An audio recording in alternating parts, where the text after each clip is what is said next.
हम्द। तू सबका मालिक, सबका खुदा, तू बेआसरा हम और आसरा तू। बंदों पे शफ़क़त है काम तेरा। हाँ, और लेते हैं हर दम है नाम तेरा। हम उंगली रखो बराबर। हम नाम तेरा। तूने बनाई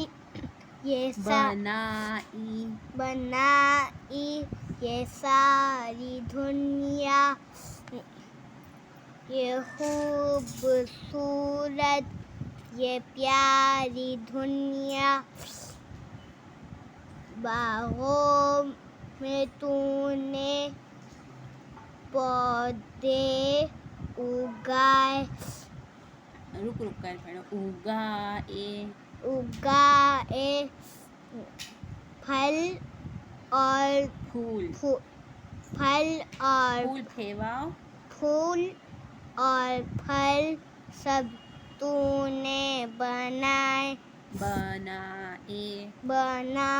अच्छे से उंगली रखिए। बनाए।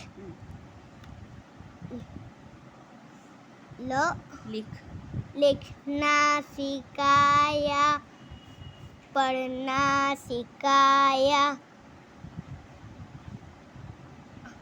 और नीचे वाली लाइन। तूने